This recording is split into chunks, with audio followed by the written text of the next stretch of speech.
EAGLES, Eagles.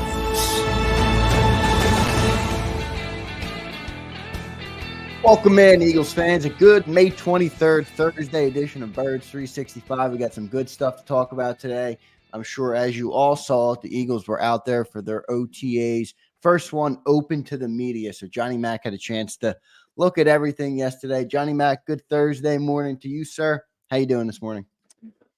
Doing well. Yeah. Finally get some, I don't want to call it football. I saw my buddy Dave Zander said football. I don't know if it's football, but it's not quite football, but closer to football than what we've seen. Yeah, it's a nice replicant. At least it's something, and the guys are out on the field. But it's largely, we talked about yesterday, it's largely a passing camp. So you'll see a lot of things. We can only talk about what we see. So, and we'll talk about that plenty, but also, take it with a grain of salt. May 22nd. Nothing that happened on the field yesterday is going to be all that meaningful down the road, but good foundational step for the young players specifically.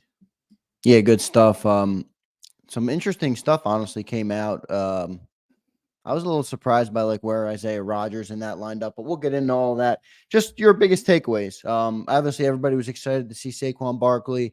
A lot of people excited to see the rookies. I know you're not seeing too much, but you at least saw them out there. What was it like to see Saquon Barkley with the offense? How did some of the rookies look? I thought Quinyon Mitchell was one of the better players of the day. Kind of showed off some of his off-ball coverage skills, which were, the talking points, and he peeled off. It made a nice pass breakup at one point, which is, one of those natural things that sounds easier. I mean, Slay's kind of famous for that, and he talked about how he models his game after Slay, but that's easier said than done when you're able to peel off and do something like that. So I thought that was a very positive part of the session, and predictably, they started him out on the second team, even though a bunch of corners weren't there. Obviously, James Bradbury, we talked about, was not there. Neither was Kaylee Ringo. That was the one that was surprising to me. I know it's voluntary, so I don't want to beat him up too much, but when you're fighting for a roster spot, I mean, I said yesterday, I hope everything's okay. I don't want. I mean, in a lot of things, I don't know why he wasn't there, but sometimes guys have personal things they have to take care of, other obligations. I know Nick Saban's charity golf tournament was the other day. So there's a lot of reasons, and guys, and Kaylee's not fighting for a roster spot. But he's fighting for playing time. I mean, he's fighting for playing time. Yeah. But he's going to be here. I wouldn't get too worked up. And that's why I said, so you brought up Isaiah Rodgers for an example. Isaiah started, and I put that in quotations, but he started because Bradbury wasn't there. Kaylee Ringo wasn't there. And even Eli Ricks got hurt, a little bit tweaked, was at the start of practice, but then kind of left and didn't take part in team drills. Not too serious because he was still out there watching, but clearly they're being very cautious. So you're going to see a lot about Isaiah Rodgers starting, but that's the reason he was starting. And again, they're not going to let Quinyon Mitchell or Cooper DeJean. That's sort of just how Nick does it. He's going to default to more of a veteran player, even though he wasn't playing here. He's still going to default to him over rookie players. So I wouldn't I wouldn't get too excited about that. But and that's part of the thing about OTAs. You have to realize the players that aren't there. So Lane Johnson wasn't there, and Mekhi Becton's your starting right tackle in individual work. Yeah, how did he look? I know. I saw massive, right? Yeah, standing next to my lot, and there's finally incredibly, size. Just incredibly big guy. And I talked about it yesterday. He's listed at 6'7", and you start saying, can he play right guard? And Tyler Steen's 6'5", and it doesn't seem like that much of a difference. Landon Dickerson's 6'6". But boy, he just looks bigger. I don't know if they undersold him, but I don't know if he's going to project inside the guard. Devontae Smith wasn't there, um, which really really showed you how thin the Eagles are at Yeah. receiver right now.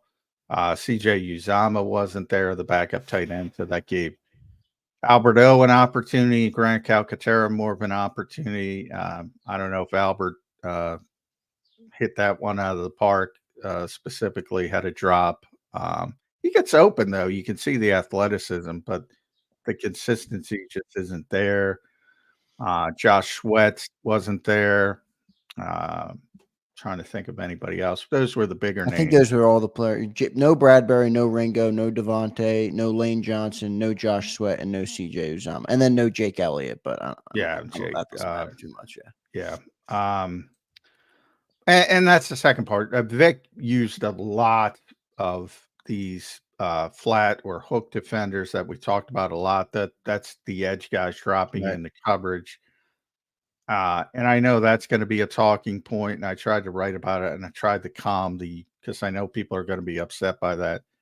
They're doing 7-on-7s. Yeah, it's all passing. Entirely a passing camp. So Yeah. he's not working on the pass rush he's just working on these coverage techniques. And so I wouldn't get too worked up about that. He is going to drop players a little bit more than what you saw with Jonathan Gannon, Sean Desai, Matt Patricia, but not to a ludicrous degree. I think people are going to get way too upset about that. So I'm trying to cut it off at the pass.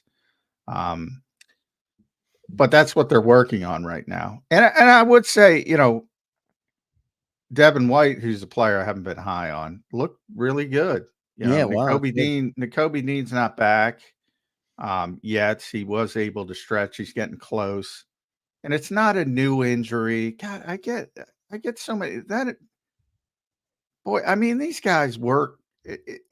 I can't stand he's always injured. He's rehabbing from foot surgery. It's not a new injury. He's still coming back, and he's close, and we'll see. It was Devin White and Zach Bond, who were the starting linebackers. So we did have Zach Bond at off-ball linebacker. That was key as well. And Devin was the mic, and he looked pretty good. A bunch of guys said he looked overweight, and he did. He's listed at 237. He looked, but he can move, man. Yeah, could you see some of that raw talent? I mean, he was taken high in the draft. Can you see some of that? They tried to wheel route to Barkley at one point. He was all over him. I mean, there was nothing, no space, and that's what you're looking for when you're talking about running backs. You're trying to match them up with linebackers, and there was no separation whatsoever. And Jalen Hurts tried to force it in there, just nothing. So he did a good job. But nobody's ever questioned his athleticism. It's sort of the other stuff and how instinctive he is. But I will say, depending on how Zach Bond develops as an off-ball linebacker, and maybe I put too much stock in Vic Fangio mentioning him first when he was talking about his linebackers. When he was asked about the linebackers, the first name that came out of his mouth was Zach Bond. And maybe it's going to be more of a competition than we think with the off-ball linebackers. Yeah, how did Jeremiah Trotter Jr. look? I know he was playing third-team reps, but did you get any chance to look at him? Didn't stand out either way. You didn't see anything really bad, nothing really good either. So, day 3 rookie starting on the third team, that makes sense. And he'll slowly move up from there because it's not like you have a ton of depth. Ben Van Sumeren and Oren Burks were the second team linebackers, and Jeremiah Trotter was with Brandon Smith on the third team.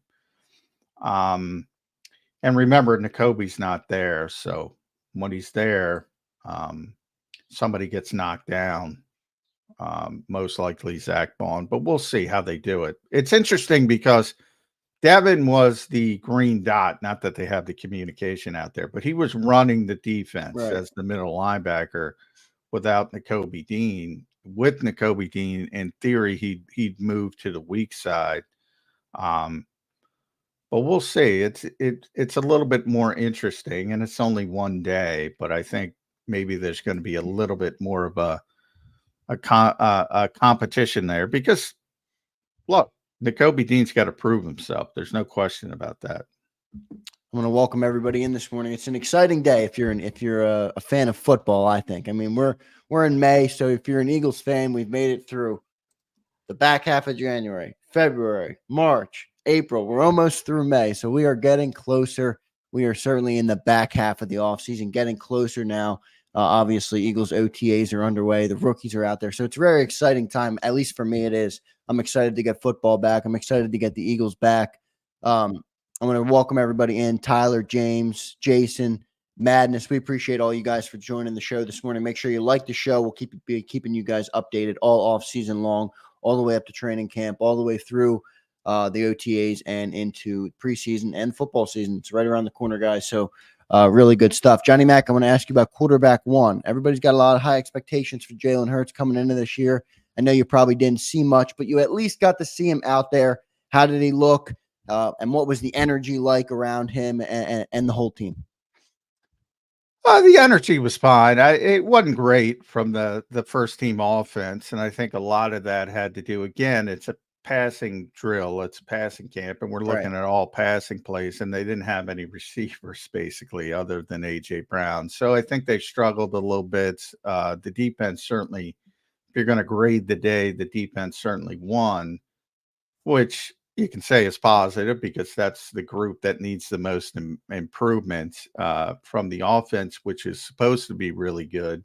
It wasn't great, but again, you have Joseph Nada out there, and Paris Campbell's your number 2 receiver. So a lot of that is understandable. A lot of drops. Alberto had a drop. Joseph had a drop. Joseph not. Will Shipley really fought the football pretty much the entire practice, but obviously that's second, third team reps catching the football. You saw more motion, so you expected that from Kellen Moore. I know somebody asked me if there's any 21 personnel, two running backs on the field at the same time. I didn't see it. Somebody else told me they saw one instance where Barkley was in the slot and Kenny Gainwell was in the backfield. And I did see the play. Kenny Gainwell actually caught a quick pass. So on the other side of where Barkley was. I didn't see Barkley, but that's what this other reporter said. And then essentially they were using him as a decoy and getting the football. Kenny looked really good as a receiver. Kenny Pickett looked good. Kenny Pickett looked very sharp. There you go. I think the Eagles. Flagger just asked you if he looks like an upgrade from Mariota. Yeah, I think he's an upgrade over Marcus Mariota. You never want the backup quarterback to play, but if you need him to win you a game or two, I think they're much better equipped to do that with Kenny Pickett. It's one day. I'm not going to go overboard, but he looked very sharp. He looked very confident. So I think that's an upgrade. And he was one of my more impressive players of the day. In fact, Kenny Pickett had the best throw of the day, which was a back shoulder to Kenny Gainwell in the end zone on the last play of practice, and they cut it off. Now the defense was complaining that Gainwell stepped out and came back in, which he might have. We don't have replay on these things, but it didn't affect the throw. The throw was perfect, yeah, he looked good. And I would say that Quinyon looked really good, as I mentioned, just natural ability. And I would think the other, Tyler Steen is the all steams ahead there with him as the starting right guard. I mean, they gave him the podium treatment. Obviously, he took the first team reps, and they want him to seize that job. There's no question about it. So that to me was a big story of the day as well. Avonte Maddox, they used him at slot corner. He was the starting slot corner expected, but he was also a backup safety. So we had been talking about that as, well, who's your fourth safety? Maybe it's Avonte Maddox. Right. Maybe they were about it that rotating way. him in there, right? Yeah. Yeah. To get that extra body at cornerback, because you have so many cornerbacks. And then the hook defender, which people are not going to like, but they used a lot of that, very liberal. But that's because of the drills they were running. Yeah, I mean it's an all-out passing drill. You're not gonna. Yeah. So I wouldn't Makes get sense. to it, but it was more Nolan Smith than Bryce Huff or Jalix Hunt or people like that. Brandon Graham got the first rep as a hook defender. That's, of course, deference to his status. Yeah. But I don't like that strategy. 35-year-old BG dropping into coverage. I don't like that strategy. But again, it's 7-on-7 pass. Yeah, so I get it. Look, there's always nuance to these things. I think some people get too carried away one way or the other. It's all, all good. I want to get to our buddy James Carver. James, thank you for the super chat, man.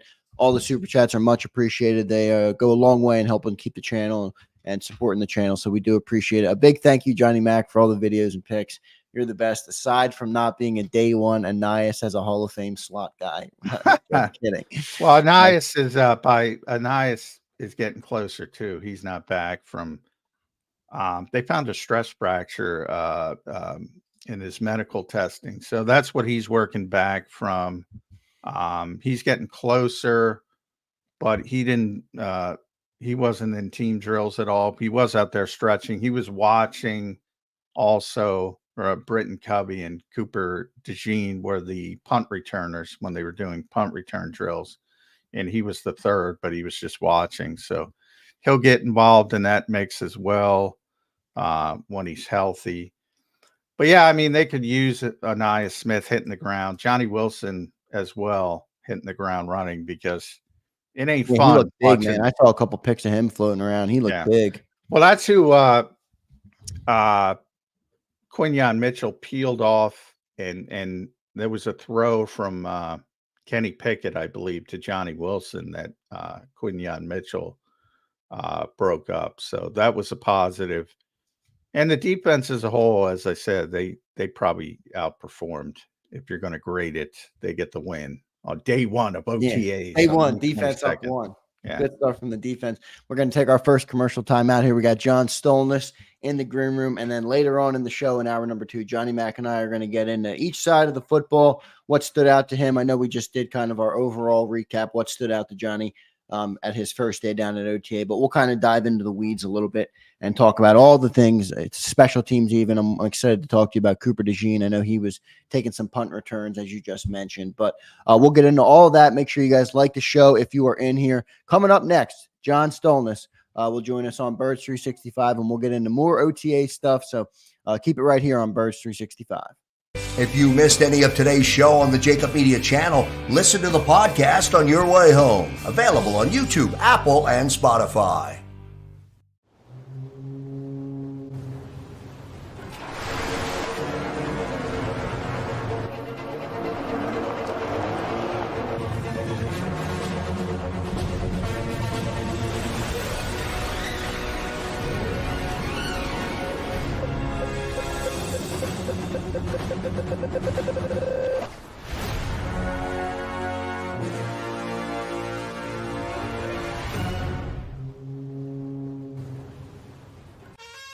Is the best vacation one that you find, or one you get lost in? One that takes you to new heights, or reminds you to go with the flow? To get your feet wet and your wheels spinning? One that lets you find your own rhythm, or get carried away?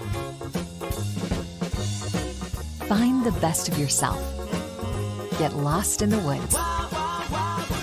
Plan your stay in the Wildwoods today. Go passionately. Go fearlessly. Go confidently. Go Birds! Go confidently towards your goals with First Trust, Philly's hometown bank for nearly 90 years and the official bank of the Philadelphia Eagles. We're focused on getting you over the goal line. So go with conviction. Go with trust. Go Birds! and go forward with us by your side. First Trust Bank, the official bank of Philadelphia Dreams. Oh, and go Birds. Listen, if we even think you owe us money, you won't know what hit you. We'll put liens on everything you own. Raid your bank accounts, retirement fund, pension. You'll open up your paycheck and cry because we'll already have the money. We'll haul you into federal court and you might even go to jail. Hey, it's our job. Don't fight the IRS alone. The Tax Doctor is here to help you negotiate your tax bill and reduce your stress. Our experts will fight for you using IRS guidelines to stop any IRS actions like bank levies or wage garnishments. Plus, eliminate penalties and interest and reduce your past tax bill so you pay the IRS less. Help is here to deal with the IRS to reduce your stress. If you owe $10,000 or more in back taxes, do not call the IRS alone. Call a tax doctor now for a tax emergency analysis. I'd have my mom call the number on the screen. You come see me alone. We'll work it out.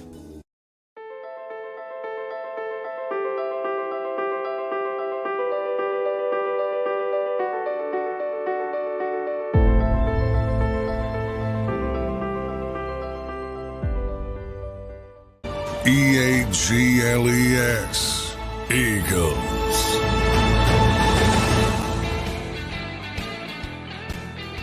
Welcome back in, everybody, to Birds 365. It's a John world, and I'm living in it. We got Johnny Mack and joined by John Stolness.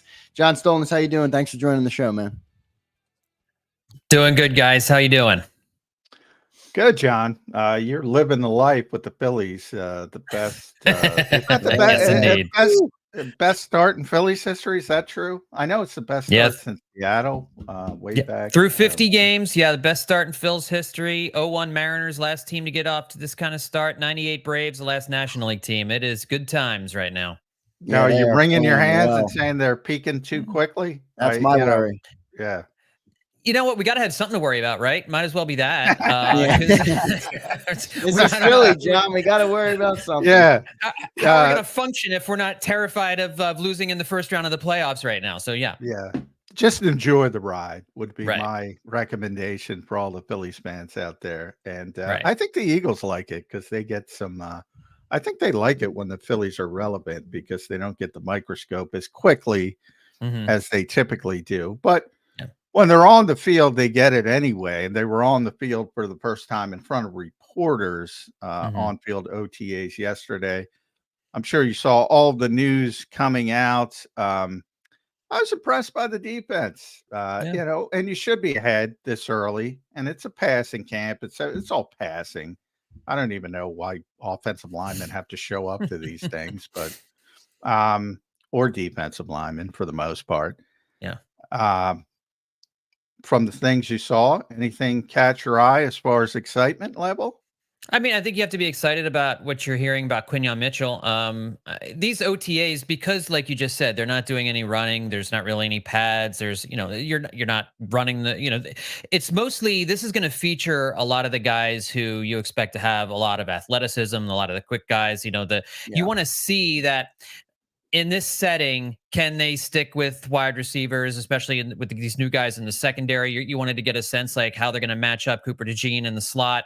You know, how they're going to look athletically. Can they hang athletically with some of the guys that the Eagles have that they're running out there? And I think Quinyon Mitchell, by everything you're hearing, acquitted himself pretty well in this open day of OTAs where the reporters were able to be there. So I thought that was a good thing to see. And you're right. It's because the defenders know you're simply just going to be doing passing drills and there's 7-on-7s and all that. You know, they don't have to worry about protecting against the run, so they can just kind of sell out on the pass. And, you know, so it's not a real true indication of anything other than just getting some guys on the field. And for us being able to see, how does the coaching staff see these guys in terms of depth chart, in terms of where they want to put them on the field, moving all the chess pieces around. And so, so it sounded like of all the guys that Quinyon Mitchell was opening the most eyes on day one, just his ability to stick with guys. I know Darius Slay was talking about that. Noting, hey, there's some stuff I can help him with, but generally speaking, I think there was a lot to be encouraged about, especially from Mitchell and DeJean. Yeah, it seems like you can really see Mitchell's raw talent, which is great to see. Obviously, when you take a guy in the first round and you want him to, you know, be able really a day one contributor for the team. Mhm. Cooper DeJean, let's go there. It seems like they kind of used him in the role that everybody was expecting them to. A lot, played some nickel corner. Johnny Mac did mention he got outside a little bit, and then he also did punt returner. So as you mentioned, this is a day for people who have high athleticism, and this is a featured day for them. But what do you make of what you've seen so far from Cooper DeJean, and what do you expect his role to maybe be in year one? Yeah, I think, and it was interesting because James Bradbury wasn't there, and not reading anything into that because some of the veterans don't attend these mini camps that are not mandatory. But that gave DeJean a chance to get on the field against some number ones, and I think he was active. It sounded like he was active, running around out there, getting involved. I liked him in the slot. I think that's going to be the spot for him. I don't know if he's going to end up being the starter in the slot from week one. Right now, it looks like he very well could be, because I don't think they're going to put Mitchell in the slot and have him be the number 3 if they keep Bradbury. So and Avonte Maddox is back, of course. So Maddox, maybe he starts the season off as the nickel corner or the slot corner, but just being able to see that he can hang right with in an NFL defense and Vic Fangio's defense. And I think he's going to be able to, Vic Fangio's going to be able to use him in a lot of different ways, and so he's exciting. And then as a returner, here's the thing: Britton Covey, he was the best punt returner in the NFL last year. Yes, he was. Yeah, great shit. I don't understand why people. I got to get better at punt. No, you don't. You got the best punt returner in the NFL. And in fact, I was looking for Britton Covey maybe to work his way into the offense a little bit more here this season. By the way, John, he looked good. Second, I mean, their receivers. We're going to talk about receivers. Yeah. They are incredibly thin. And Devontae wasn't there, to your point about the veterans. So, Paris Campbell looked like the second coming. The other, and Britton Covey, Kenny Pickett and Tanner McKee were locked in on Britton Covey. He was creating separation, catching the football. At some point, they got to give the kid a chance, I would think. I guess the size is just difficult to overcome. Yeah, but small guys have performed. I mean, look at guys like Julian Edelman. I'm not saying Britton Covey's Julian Edelman by any stretch of the imagination, but these guys, there are guys who are small but can find pockets if they've got good hands and they've got twitchability and they can find pockets in the zones and shake one-on-one coverage and when they're playing in the slot. Those guys can be highly productive players in highly functional offenses, especially an offense like the Eagles, where you'd have a couple of deep guys on the outside who can stretch the defense. There should be areas in the middle of the field for some of these small twitchy guys to get some run. And so I like Covey, I like the idea of Covey in that role. The idea might be more enticing than the reality. So I think the quarterbacks like the idea, because Jalen Hurts was kind of pushing for him to get more playing time last season as a receiver. And I just mentioned Kenny Pickett and Tanner McKee were looking his way quite a bit. So I think the quarterback's on board. But even somebody like Edelman was under 6 foot, but he's probably 5'10", 5'11". I don't know what he was, but Covey's shorter than maybe 180, 185, 190. Covey, they list him. I'll get my Vic Fangio roster up. They list him at 5'8", 173. There's no way he's 5'8". And there's no way he's 173. Jeff Kerr's vertically challenged, our buddy from CBS. Sorry, Jeff. And Jeff said he's 5'6", and he's about the same height as Jeff. So he's really catching strays this morning. Sorry, Jeff. I know, man. Poor Jeff. No, Jeff said that. Jeff himself said that. So I feel comfortable. He said he's about the same height as him. So I think they're giving him some. So I don't know if it'll work, but man, he gets open. I'll say that. And practice. So why not?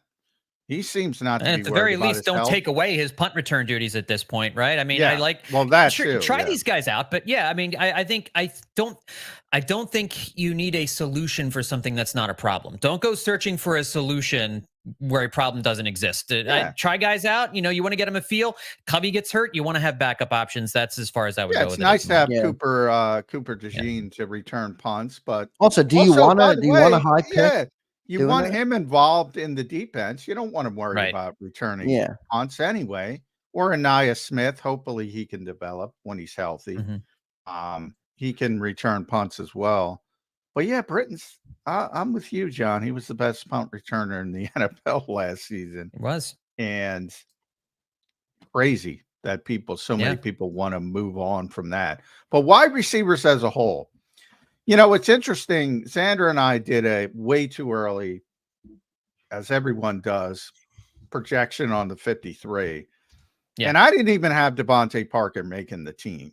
But when he decided to retire, it just kind of put the it put a giant light on just how little depth there is outside after AJ Brown, Devontae Smith. And then Devontae wasn't at OTAs yesterday.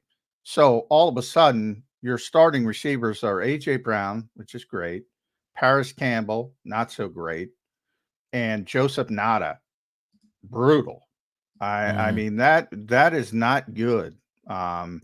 And look, you can't have players in the holster to replace AJ Brown, Devontae Smith. So if you lose them, it's going to be an issue. But you can hopefully not fall off a cliff like they might fall off a cliff right now. They got to do something at that position, don't you think? I do, because I think relying on like Johnny Anais Smith, who I'm excited about. I think he could be. I think he's an interesting player, but in year one, relying on a guy who is a pick as late as he was to be somebody that could step in and replace Brown or Smith, or even just some semblance of a replacement, is a little bit risky. But if you look around, there's not a lot of great options out there in free agency. You're almost hoping that, maybe as camp draws near and teams start to make cuts, that maybe a wide receiver shakes loose. But I mean, you're talking about guys like a lot of injury prone guys like Hunter Renfrow and Michael Thomas and Jarvis Landry. Those are the names that are still out there right now. Those are the names we all know and recognize. But Julio Jones is still on the vine. I don't think we're anticipating a reunion. And certainly if one of those guys gets hurt, you're not looking at a guy like Julio Jones to give you a whole lot of production. So yeah, it's scary. I mean, and I would probably at this point take a flyer on a guy like Renfrow or Thomas or Landry, just provided that they're healthy, provided that they still have something left in the tank, just to get another veteran in here, because Jalen Hurts sure seemed to love throwing to Paris Campbell yesterday. I was seeing that a lot too, that Hurts was really peppering Paris Campbell's. Paris looked pretty good, and I think it's more of, all right, he looked pretty good against the other guys. Everyone else it's relative. Yeah. So I mean, I think something else has to be added to the roster from the outside, and I don't think it's at this point of the year. I don't think it's coming via a trade. We seem to be past trading season. I think maybe you're going to see Howie wait and see if any other wide receivers shake loose over the next few weeks. But I know what's out there is likely what's going to be available, and I wouldn't be surprised if they sign one of those guys on a 1-year deal. Yeah, and I don't think I understand why, but most fans don't like to think about that, because it's like, we have AJ Brown, Devontae Smith. I don't want to think past them when we have guys that are that good. But just a year ago, we played a playoff game without AJ Brown. So it is if you want this team to be able to, have a chance if something happens, worst case scenario, then you need to fill that role, as you saw last year in the playoff game. It didn't go well when we didn't have AJ Brown out there. So, it does kind of concern me if the drop off is that big. And Devontae Parker, he's getting a lot of talk. Quez Watkins is Randy Moss compared to the group that was out there yesterday. Can we get Quez back? But no, he's not. Now the defense, I have not been a big fan of as people who watch this show know, of the Devin White signing. I just think, I think people look at he's the number 5 pick and he's going to be good forever. And I maintain that he was never good. He was okay for one small stretch. But boy, and maybe, they're talking about the NFL going to Australia, the Middle East this morning for those just waking up, these international markets. They hired a new flag football president. If we ever go to 7-on-7 football, I'm all in on Devin White, John. Yeah. He was tremendous. He was tremendous. Looked a little overweight, but for someone who's overweight like myself, I'm talking to the other reporters. He looked kind of big, but boy, he's athletic. They tried Saquon on a wheel route once, which I know people want to see. He didn't have an inch of separation on Devin White. And that's what you're looking for, running back against linebacker. So, I mean, the athleticism is there. How much hope do you have for them to unlock that and turn that into a well-rounded linebacker? Not a lot. I mean, they haven't really developed any linebackers in recent years where you can say there's a track record. TJ Edwards was maybe a guy that we've talked about that they have developed in years past, but as in term, there hasn't been a lot of talent that's come out of the Eagles locker room at linebacker, and so I don't know. I don't know what they have in place. Maybe Vic Fangio, because he's the architect of his particular brand of defense. He can figure out a way to make Devin White work, but I'm not confident necessarily. I would have liked to have seen him go out and get somebody who's a little bit more established this offseason. It just didn't seem like they either had the resources to do that or the desire to do that, focusing in the secondary. I do like taking a chance, though, on a guy like that, a guy with all the athletic ability, all the physical tools to kind of to take his game to the next level. But sometimes a number 5 overall pick gets drafted number 5 overall, and he probably shouldn't have been. And that's probably what Devin White is. So I'm skeptical. I'm kind of holding my powder on Devin White, because I think if he was going to be an impact player in the league, we would have seen it already. Yeah, kind of ping pong in here on offense and defense, John. But I want to ask you about a lot of video yesterday of Saquon Barkley and Eagle Green. Boy, he is a husky running back. But just your first thoughts on what you saw from Saquon. And then we're not seeing much, obviously, but it's exciting, I think, to have a running back of his caliber. Do you think he works out well in Philadelphia? How do you like him for the team? I still like the fit. I still think it's a good match. I think he's going to do well in this Kellen Moore offense. He certainly is. He's just a different looking guy. Like he has that prototypical running back look. I think in recent years the Eagles have had running backs who are a little bit slighter. I think, and with Barkley they have a bell cow running back. Now, will they use him in that way? I have no idea, but I don't think we're going to see as much Kenny Gainwell in big spots. We saw a lot of Kenny. By the way, Kenny looked phenomenal yesterday. Yeah, he really did. He's had stretches. I mean, in the 22 playoffs, he looked phenomenal. Yeah. So I mean, Kenny, it's in there somewhere every once in a while. But with Saquon, but again, it's 7-on-7s. Yeah, I mean that's his wheelhouse, because he's a really good receiver. Yeah, I know people haven't seen it, but he's a really good receiver. And the Eagles haven't utilized it, which is part of the reason why. So DeAndre Swift is a really good receiver, and they didn't utilize it. And I don't know if they're even going to utilize it with Saquon, but yeah, he looks the part. Saquon is massive lower body. Nobody questions his talent. I don't necessarily see the fit, but we'll see how it shakes out. Yeah, and with Saquon, it is going to depend. A lot of his production is going to come through the passing game. It's so much of this is going to come down to Kellen Moore and what kind of offense he wants to run with Jalen Hurts and all these different guys. It's especially down near the goal line. Like, are we going to see more Saquon down near the goal line, or is it going to be Jalen Hurts still kind of with the tush push or the brotherly shove or whatever it is? But I think as long as Saquon stays healthy, I think he's going to be productive. But that's the big question. Saquon has dealt with some injury issues in recent years. He was, healthy last year, but can he be the guy? Can he be a high impact running back at his age? And he's not old, but it certainly has the aging curve for running backs is steeper than at some other positions. And and he was wearing a sleeve yesterday on his left calf, I believe it was. I have to double check, but and I thought about tweeting out that, and I said, nah, I'm not going to panic everybody. He's out there, he's working. But yeah, you have to worry. 1,500 touches, some history of injury. You certainly have to worry about that as well. And that's just part of it. Yeah. Tyler Steen, though, John, they have rolled out the red carpet and said, take this job, Tyler Steen, take it. They're giving him the podium treatment. Obviously got the first team reps for what it is with the offensive line. That's just individual work.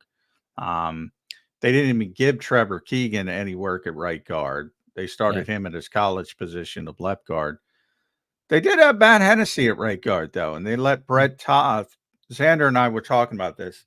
Because I think Matt Hennessy, if he's healthy, because he's a proven NFL player. He was pretty good in Atlanta. Yeah. But his last 2 years were derailed by knee injuries. So health is a big part of it. Now, the competition aspect I mentioned, if he's the backup center with the second team, he can't take backup right guard reps. So the one little avenue they left open, they let Brett Toth be the backup center and Hennessy was the backup right guard. So maybe that's the safety net, but they certainly want Tyler Steen to win that job. Are you comfortable with that? I think I am. I like his size. I think he's good in that spot. But I think this is the part of the Eagles that may not be getting talked about enough. And if there is an issue with this offense, it's going to come in the middle of the offensive line. We all know that Jason Kelce is gone, but have we really taken into account the impact that that's going to have? I mean, with Cam Jurgens moving over to center, it's why he was drafted. And I think maybe that's why no one is wringing their hands about this yet, is because Cam Jurgens was drafted with the idea. We thought Kelce was going to retire a couple of years ago or last year. Well, he's the third heir apparent. Isaac, people forget Isaac Seumalo was drafted to be Jason Kelce's replacement. And then Landon was. And he was so good at left guard, they just leave him there. Yeah. And now Cam was. So yeah, they've shifted before. But yeah, I'm not too concerned. I'll admit, I'll raise my hand. I'm not too concerned about Cam Jurgens. I think he's a good player. I don't think he's, it's very difficult to presume he's going to be a Hall of Fame player. So it's going to be difficult to replace Jason Kelce. I don't want to dismiss that, but I think overall he's going to be a really good center, really good player. But what I'm really worried about, he missed 6 games last year. Jason Kelce was just there through everything, thick and thin. So, you probably can't count on that durability even more so than the stellar play. Yeah. And we'll get an idea in training camp if what the real plan is at backup center, because like you said, the offensive line isn't doing any real work here in these 7-on-7s necessarily. So maybe there's a different backup plan for the backup center. Maybe they go out and they get somebody else. But you asked me a minute ago whether I thought Devin White, whether they could develop him and turn him into a player. Regarding Tyler Steen, I have much more confidence that Jeff Stoutland can do what he did with Landon Dickerson and Jordan Mailata and Cam Jurgens, even at the guard position, to develop these guys into not just productive NFL players, but potential Pro Bowl, All-Pro NFL players. And I even though I am concerned about the Kelce Steen combination at center and right guard there, I'm more optimistic than I am about finding solutions in some of the other spots, say on the defense or at wide receiver right now, because the offensive line, they've always figured it out. They've always figured out a way to make it work. They've brought in these young draft picks. They've turned them into viable NFL players. And I think that's going to continue. I'm like you, John, I'm not overly worried about it. And I think going with Tyler Steen here is the right call. I think he's got all the physical tools. He's been with Jeff Stoutland now for a year. Year 2 seems like a good time to throw him into the mix. He was a day 2 pick, so it's not like you're trusting this to a 5th rounder or a 6th rounder. Let the kid try it out. And like you said, they have gone out and they've gotten some veteran backups just in case it doesn't work out. So I feel like they've kind of covered themselves there in the off chance that Tyler Steen is a disaster, but I just don't anticipate that. Yeah, it's almost built into every offensive line conversation about the Eagles that we have Jeff Stoutland, and he just makes such a big difference that he turns, obviously Mailata his best story. But the one thing I was happy to hear from Tyler Steen at the podium was that Cam Jurgens has been very vocal in the room, which I think is a good thing because I don't worry as much about Cam filling Jason's role physically. I think Cam is going to be a great center. I think he's going to be a great player. But I wonder if I'm putting a lot of stock in the other things Jason Kelce did, calling out the blitzes, managing with Jalen Hurts. Like, is Cam going to be able to do all that? I'm hopeful he can. I think he'll be able to pick it up quick. And maybe I'm putting too much stock in that part of the position. I don't know if I don't forget stealing a half yard on the tush push. Yeah, he's not going to be able to do that. Well, Kelsey. I think we'll have a real good indication of how Cam, whether he's really going to be taking on Jason Kelsey's role if he can get a podcast up and running. I mean, that's going to be the most important thing. That's going to be difficult. Yeah, He's got. I don't think he has a brother, and I'm sure he doesn't have a brother is who's dating a mega Taylor pop Swift. superstar. Yeah, probably maybe not. the biggest pop superstar right now in the world. That's right. So, yeah, it's going to be difficult. I agree with you. I mean, I think remember in his rookie season when he got some play at center in the preseason, he was doing a lot of the things that Kelsey does in terms of getting out and getting mobile and getting downfield. Very athletic. Yeah, very athletic player. Now, Kelsey's awareness, his situational awareness on the field and knowing where to go, who to block, being able to take out 3 different guys on one play, 20, 30, 40 yards downfield. I mean, we've just never seen that from a center before. Yeah. It's hard to ask even a guy as athletic as Cam Jurgens to do all that, but he doesn't need to be Kelsey for this to work. No. And I think that's the key. Yeah. I don't know if you saw, there was a clip floating around, and Aaron Donald's talked about Jason Kelsey in the past. And Aaron Donald might be the best, not might be, he's the best defensive lineman of this generation. Mm-hmm. And he just hated playing against Jason Kelsey. Yeah. And vice versa, by the way. Jason says wonderful things about Aaron Donald. And the Eagles get a lot of credit for shutting out Aaron Donald. They're the only team. They never gave up a sack against Aaron Donald. And they played the Rams quite a bit, which is pretty amazing. Yeah. But Kelsey did this one dissertation where he was like, you don't know how much attention we give to that guy. There's not one time where we planned to say, all right, just leave Aaron Donald by himself. They slid protection to him every single play. So it's always fun when you see 2 Hall of Fame players just have so much respect for each other. But yeah, it's going to be tough to replace Jason Kelsey, but I do think Cam Jurgens is going to be a solid player. It's never great to have to replace a legend because it's going to be very difficult to live up to those expectations, and we'll see how that shakes out as a whole. Backup quarterback, I want to talk about, John, because Kenny Pickett looks sharp, man. It's one day in May. It's not meaningful, but I'll say right off the bat, and you never want the backup quarterback to play, but if he has to play, if he has to win a game or two, I'd rather have Kenny Pickett than Marcus Mariota. I think the Eagles upgraded at backup quarterback.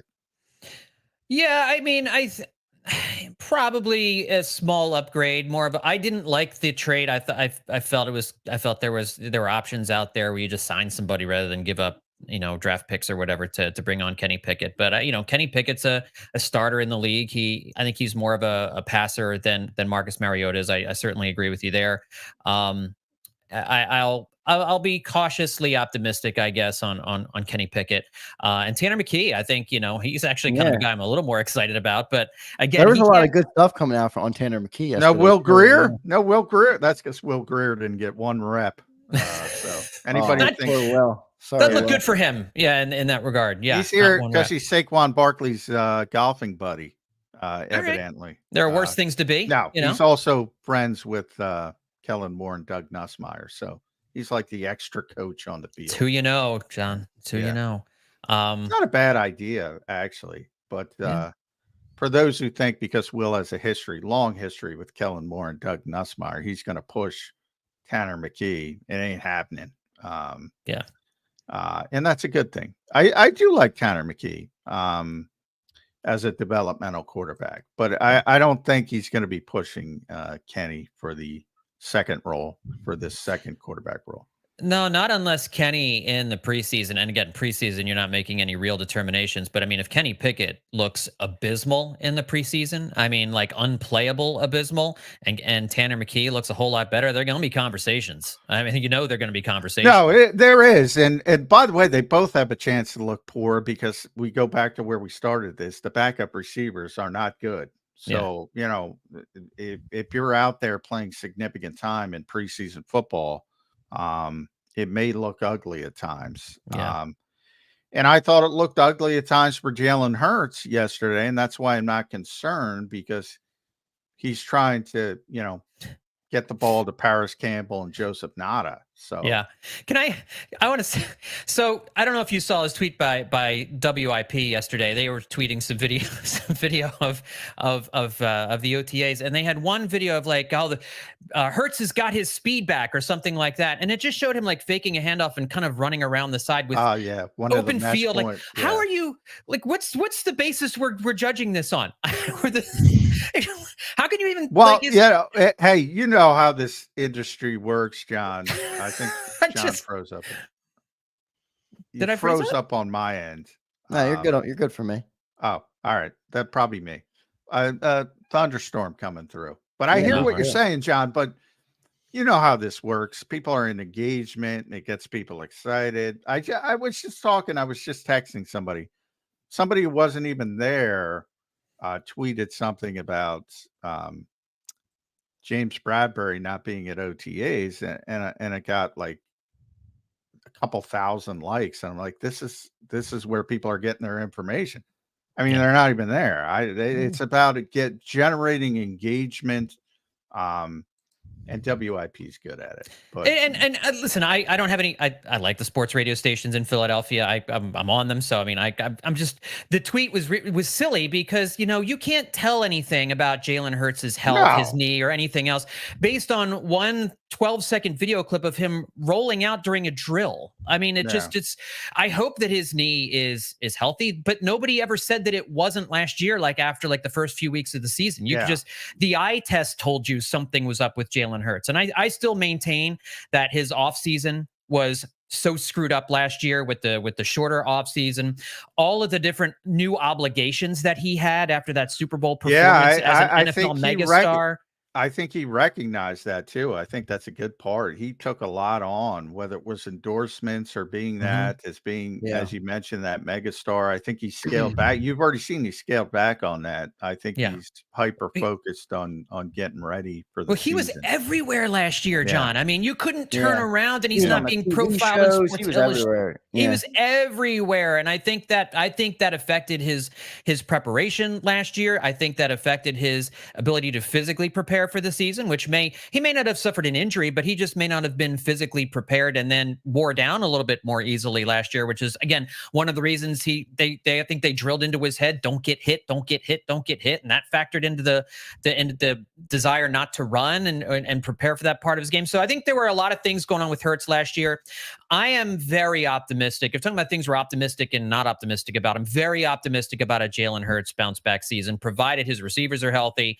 I think he's going to look better. I think he's going to run a little bit more like he did in 2022. And he didn't have a bad year last year. No, I was about to say that. I don't even think he had a bad year. I think if he cleans up the turnovers, I think he had a bad year from a turnover perspective. Yeah. And some of that is just bad luck. You talk about those mesh point videos, that's always given to the quarterback. It might be the running back's fault. I remember Kenny Gainwell botched one of those last year, and that goes on Jalen's record. Now, so you have to look at each turnover. Now, the interception against the Jets, the interception against the Seahawks, those are Jalen Hurts plays, and you got to clean that up. But if he gets back to where he is as a typical guy who takes care of his football, I don't even think people says he has a bad season. I don't think it was bad. Wasn't as good as 2022, but I don't think it was bad. Yeah, if he goes from 20 turnovers to 7, that season looks a whole lot different. But I'm gonna take the contrarian approach to both of you. I love a May 22nd football dopamine hit of QB1 running a little route on the outside. I'll take it all day long in May. Yeah, fair enough. Fair enough. He's got the juice back. So well done, WIP. And from at John Stolness, make sure you follow John on X. Thanks for hopping on the show, John. You can read him at Bleeding Green Nation, bleedinggreennation.com. And the podcasts are coming back, John. The podcasts are coming back? Yeah, starting this week. Yep, we're going to do Eye on the Enemy, and we're going to be introducing a new podcast, Eagles Memories. I'm going to be taking a look at the 2004 season from 20 years ago. I'm going to have an episode coming out on Friday about the awesome Terrell Owens idea, signing. Eagles Memories. I love that. Yeah. All right. Where can people find that, John? It's going to be on Apple Podcasts. It's going to be part of the Pin Pull podcast network that some of us from the old Bleeding Green Nation podcast network are kind of getting started again. So if you follow my timeline on Twitter at John Stolness, I'll have links and everything, and you can all start subscribing there. There you go. I love that. That's a great idea for all our Eagle heads in the chat. Make sure you follow John and stay up to date on that. That's a great podcast. So I'm looking forward to listening to that. John, thanks for joining the show today, man. We'll talk to you soon. Anytime, guys. Thanks for having me. Thanks, John. John Stolness joining us, doing good stuff. And the exciting news, the podcast is coming back. Eye on the Enemy was always a great podcast. And the addition of that other one. So Johnny Mac and I will take a break, and we'll come back and we'll get into the nitty gritty of the OTA. We got into it a little bit there with John Stolness, but I want to pick Johnny Mac's brain on what else he saw. Maybe the things that stood out to him. John, you said some interesting stuff on the not the Kobe Dean, on a Devin White. I mean, we've been, a little bit of a Debbie Downer on him, I think. Oh, that's what I pride myself on objectivity. He played well. Yeah. I'm not expecting a lot, but for one day in May, he played well. So good stuff. We'll talk more about that coming up next. If you're in the chat room, we do appreciate all of you guys. James, Big Pickin, Paul Mancini, Scott.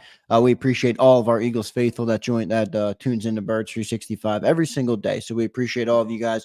Drop a like on the show. Stay tuned, and we'll come back, and I'll get Johnny Mac's deep dive into what he saw yesterday down at OTA practice. Real quick, John, before I hit the break, they're scheduled to be back out there today. Do you guys have any availability? Okay, so no more availability today. Only each cluster of 3 OTAs, and they only have 2 of them.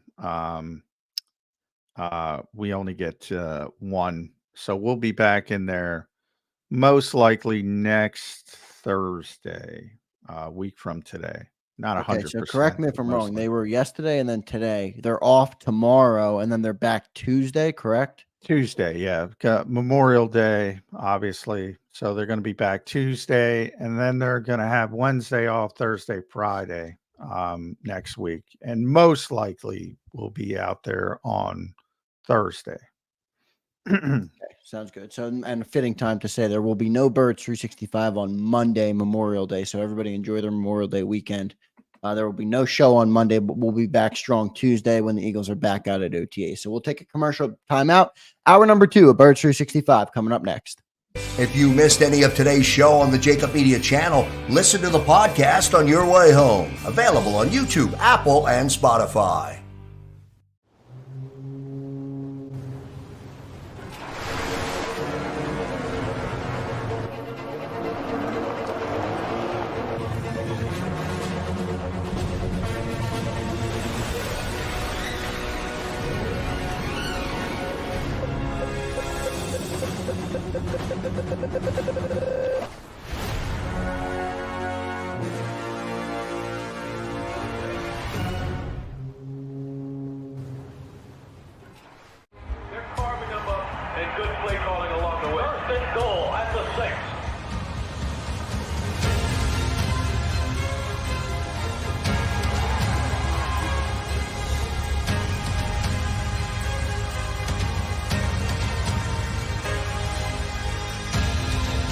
Field of life, First Trust Bank is there for you.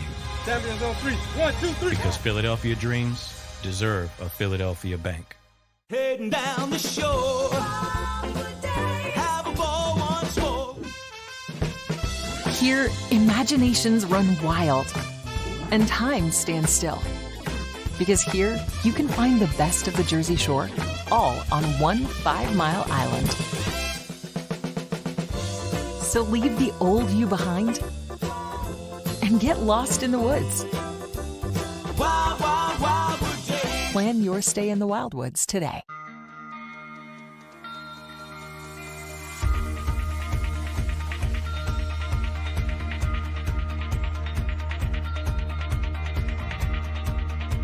Hi, I'm Jim Muehlbronner, Managing Partner at Del Val Insurance Group. Give us a call. We're a local, knowledgeable agency, not an 800 number. Go Birds!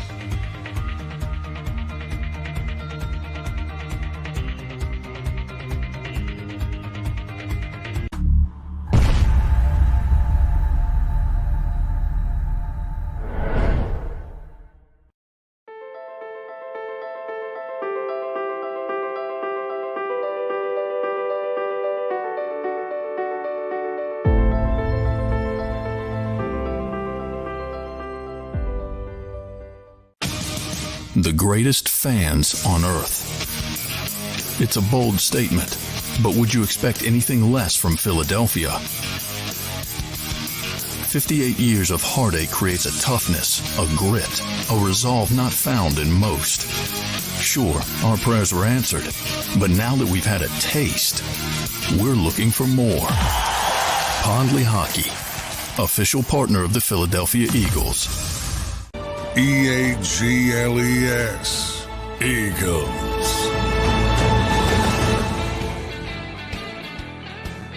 Welcome back in, everybody. Thursday's edition of Birds 365 coming off the first open OTA to media. Not the first OTA practice. That was on Monday, but the first one that the media was available to watch and see. So good stuff. Johnny Mac got some good intel down there today.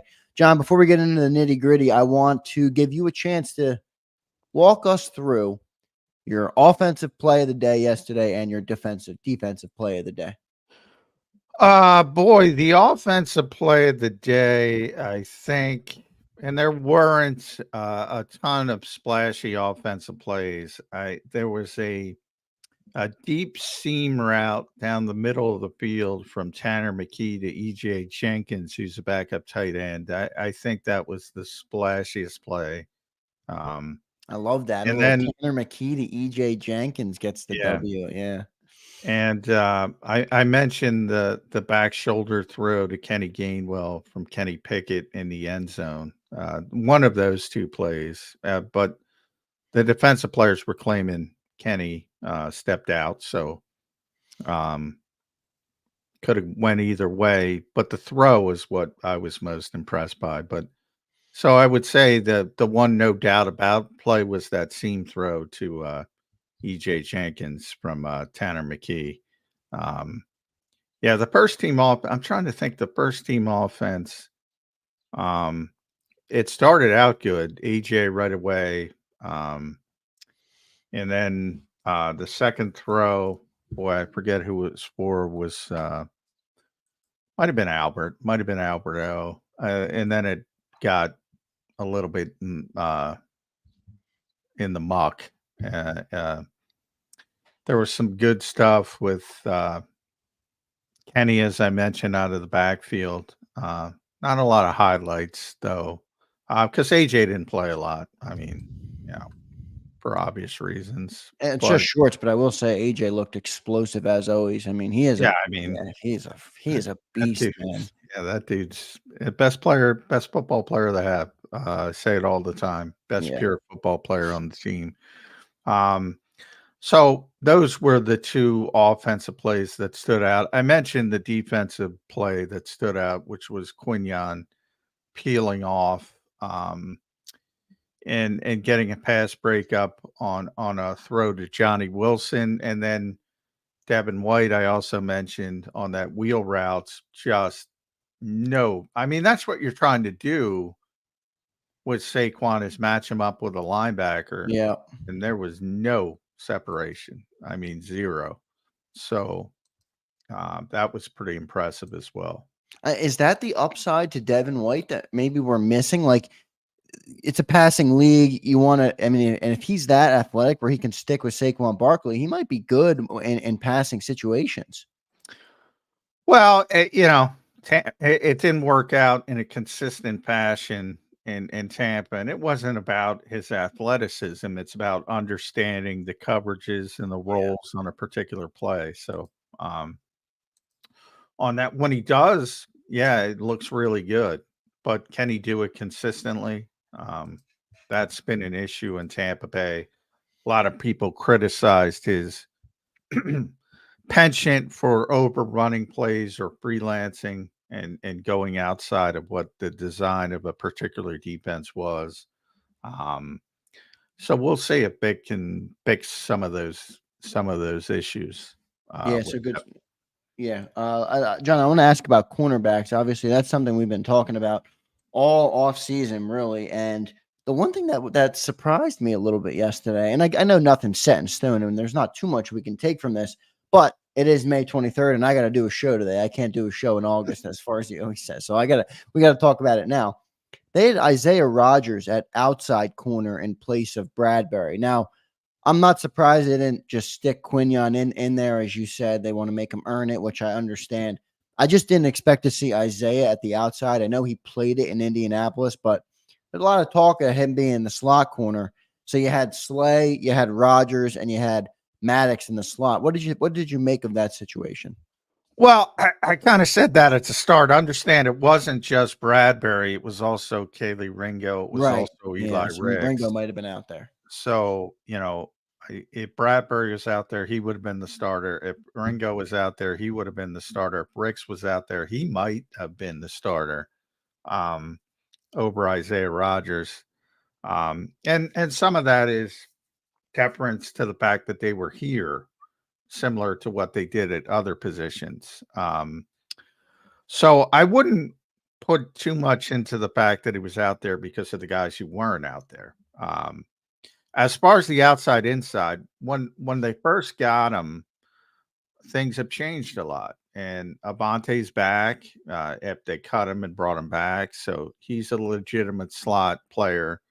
Tyler Hall's a guy we haven't talked about. Is a natural slot player, and he got a lot of second team reps in the slot, and is a natural for that particular position. And then Cooper, they want to get Cooper on the field. Yeah. And he's not going to be on the field as an outside corner as long as Darius Slay and Quinion Mitchell, most likely by that point, are healthy. So how do you get him on the field? Potentially in the slot, potentially as a big nickel. More, and that a lot of that depends on the health of Avante Maddox, and that's why I think Isaiah Rogers is starting out on the outside, but I expect him to cross train because of his size, and he's probably physically better suited for work in the slot, but he played outside in Indianapolis, I say all the time, because they had Kenny Moore, who's conversation for being the best slot cornerback in football. So he had to get on the field. They needed a cornerback on the field, and that meant he had to play outside. The Eagles are much deeper in the slot than they were last year. Eye test, John. How did Rogers look? I know everybody's been talking about it. He had a year off football. That's a lot in the NFL. How did he look? Yeah, he didn't look rusty. He looked pretty good. And they got a lot of cornerbacks, man. And I keep saying they're going to have to cut some guys who are NFL level cornerbacks. And, Eli Ricks, Josh Jobe. Josh Jobe was second team quarterback corner. So Quinion, and it was Quinion and Josh Jobe. Now, again, Cooper in the slot. Yeah, Josh got elevated up because of those guys not being there. Ringo, Ricks, even more so than Bradbury, because we knew, probably didn't know, but probably it was understandable that James wasn't going to show up for voluntary work. So they have a ton of bodies at corner, and they're going to have to cut some guys that probably deserve to be on an NFL roster. And that's a good position to be in, considering what happened at corner last season. Yep, much rather be in that position than the one we were in last season. John, let's go to the rookies. We already talked about Quinion and Cooper enough, but I didn't. I'll get to Bryce Huff later because I haven't heard anything about Bryce Huff. I know this isn't a day where he's going to shine, but let's go to the rookies. Jalix Hunt. We talked a little bit about Jeremiah Trotter. Anais Smith obviously wasn't much of a participant. Will Shipley, but what did you see from Jalix Hunt? Was he out there, and how did he look? Very little. But understand, I mean, again, passing drill. Yeah. And you're only playing, basically the only defensive front player that was out there were the hook defenders, the flat defenders, the guys who are going to drop in coverage. So there was a little bit of Bryce Huff and a little bit of Jalix Hunt, but there was more. I mentioned Brandon did it. Nolan Smith was the guy who got most of the work.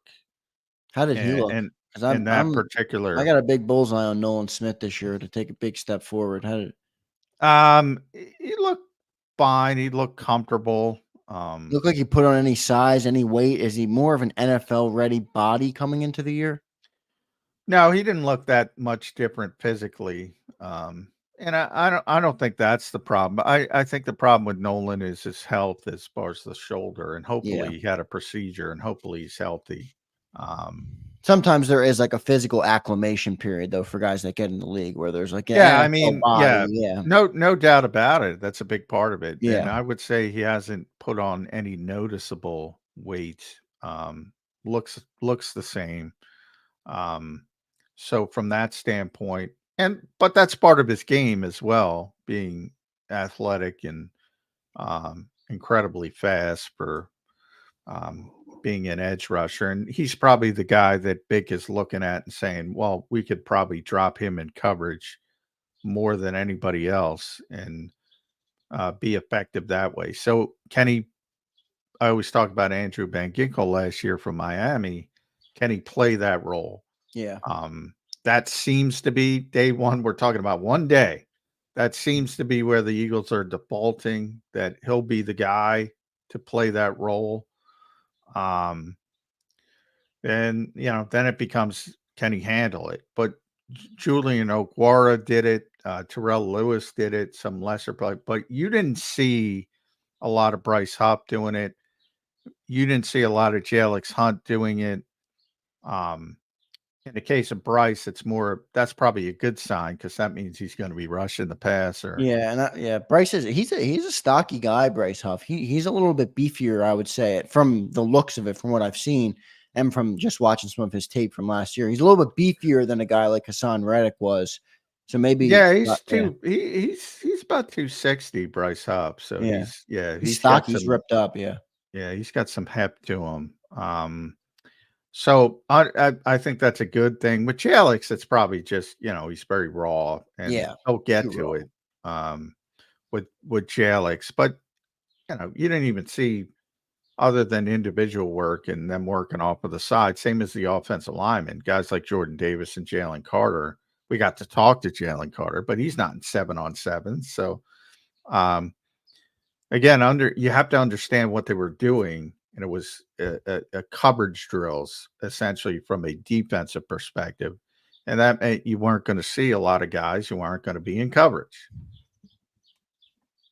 John, how about the safeties? Reed Blankenship and C.J. Gardner-Johnson were the first two. That's kind of what we talked about as what we expected it to be. Eagles have kind of tipped their hand that they like Reed Blankenship, maybe more than some of the fans like Reed Blankenship, but is that who you think is going to go, and how did they look out there? Oh yeah, those are your starting safeties, no question about it.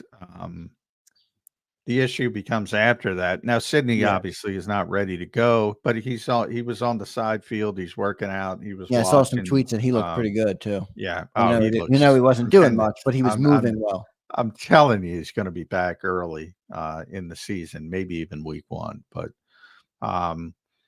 now it doesn't help. He's not going to get reps in the off season because you have to let that thing heal. There's a certain amount of time. He looks like he can play right now, but you have to let an ACL heal for 9 months, basically. Right. But he'll be back relatively early in the season. So the backups were Mekhi Gardner, Tristan McCullum. So they have moved Mekhi Gardner to safety. Looks like it's going to be full time, which makes sense because they have so many corners now. Yeah. And then Avonte Maddox got some work at safety. So they're cross training Avonte. And maybe that's the role they go for the fourth safety. So we know when the 53, it's going to be Blankenship, it's going to be CJ, it's going to be Sidney. And maybe the fourth safety is going to be Avonte Maddox. And then you can keep one more cornerback because you're cross training. That is early strategy, but I think the Eagles might be looking that way.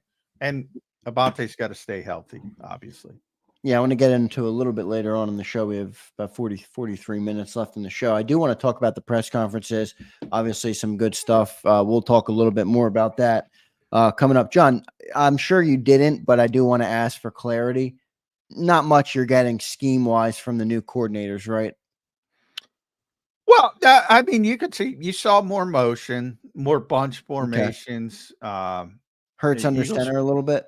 Eagles, not too much under center, but um, it's kind of silly on 7-on-7. Yeah. Again, you have to realize, yeah, because they're not, they're not trying to fool the D. It's a coverage drill. You're not running the football, as John kind of pointed out. So it's more about obvious passing situations. So basically, there was more pre-snap motion. There was more bunch formations, which the Eagles rarely used. They typically would go 2-by-2 when they would try to spread the field. So a little bit changed from that perspective. Um, they did try some things with the backs, as I mentioned, with the wheel route with Saquon, trying to get the ball to Kenny in the flats a little bit. So they did do more of that, but with Kenny, it was the backup. So I don't know how that translates to Jalen and throwing, you know, flat passes and things like that. Defensively, yeah, I mean, the biggest thing is you saw the hook defender, the flat defender, a whole heck of a lot. And I thought it's good, and that's why I'm trying to caution people of what the drills were. He's not dropping edge rushers on every play, but he will do it occasionally, and they were working on that a lot.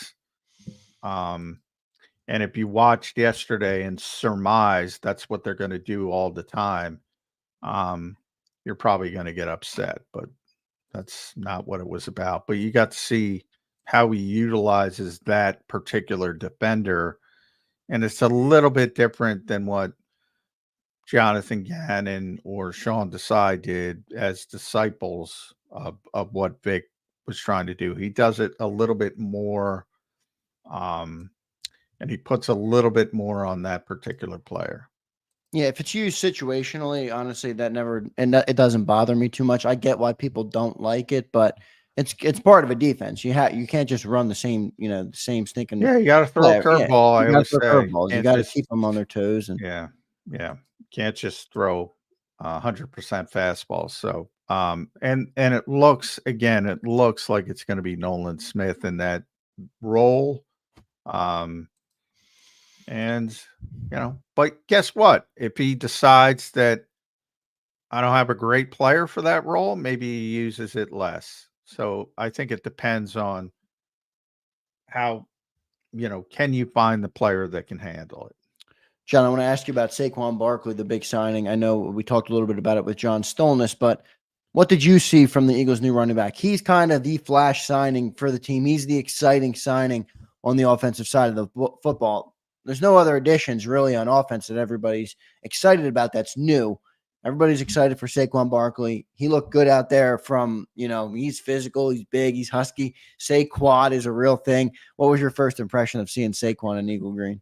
Yeah, I mean, it wasn't great, but it wasn't great for the offense as a whole, as I mentioned. I mean, yeah, physically he looks the part. And certainly he is the part athletically. But I mean, I wouldn't, as I said, with most of the plays, most of the exciting plays were from the second or third team. I think a lot of that had to do with um, the issues at receiver. Currently, Devontae wasn't there. The other Devontae retired, different spelling. And all of a sudden you have Paris Campbell, Joseph not out there. Wasn't a ton of AJ Brown and Dallas Goedert. So even from that factor. So you just look at some of the things they did. They did try the wheel route. Devin snuffed that out. The one, and again, I saw Kenny catch it. I didn't know Saquon was on the field. Another reporter told me he was in the slot when they threw a quick. Oh, baby. Saquon in the slot, Johnny Mac. Yeah. Well, it was but it was a decoy. But still, that's fun because we talked about it a lot, whether Saquon would be in the slot or whether he should be in the slot. So Yeah, well, the same thing as a flat defender. If it's 4 or 5 times a game, there's no issue with it. Right. If you're doing it all the time, you're gonna get frustrated. But they used him as a decoy, evidently, and went the opposite direction to Kenny Gainwell. So you saw some of the imprints of what they're going to try to do with him in the passing game, but there wasn't much success. But there wasn't much success as a whole with the first team, at least after AJ left. Any changes to your depth chart after seeing yesterday or your 53? I mean, just things that you're like, I didn't really expect that, or maybe somebody gets bumped. I know you talked about Paris Campbell looked pretty good, so maybe we can move him into lock territory for the Eagles to take him as a receiver. Joseph Nada didn't look too hot, but he was filling in for Devontae Smith. Any other takeaways from your depth chart, or you think things Why that may have Paris changed? making the team? I mean, as we stand here today, I think, if they don't add anybody, he's pretty safe. I wouldn't say 100%, but he's pretty safe. Didn't change anything from the standpoint of the 53. But from the standpoint of guys who might have a chance to play that I didn't think had a chance to play, I think Zach Bond would lead that list. Vic seems to really like him. N'Kobe's not healthy. I think that's going to be more of a competition than we thought. And I think N'Kobe's got to get back and fight for his place. So I think that part of it is interesting. And then because of who wasn't out there at cornerback, tough to get a good feel other than they're going to want to get Quinyon Mitchell and Cooper DeJean on the field very, very early. And with Quinyon, I expect to be everything's barring injury, but I expect him to be the week 1 starter outside. And Cooper, I expect to have a role. And that certainly seemed to be, you could sense the way they were going. And Tyler Steen at right guard, I don't think it's going to be much of a competition unless he falls flat on his face. Yeah, kind of a media-made competition there. Maybe maybe Tyler Steen is always the shoe-in. Did he look? I guess you didn't see much of him, but how did he look good in the role? At Yeah, least there's he sounded that. good I at the mean, podium. I will say that. Yeah, those guys don't do it. Yeah, they don't do much, right? And that's one of the things where you can do 11 on 11s in OTAs. Nick has never done it.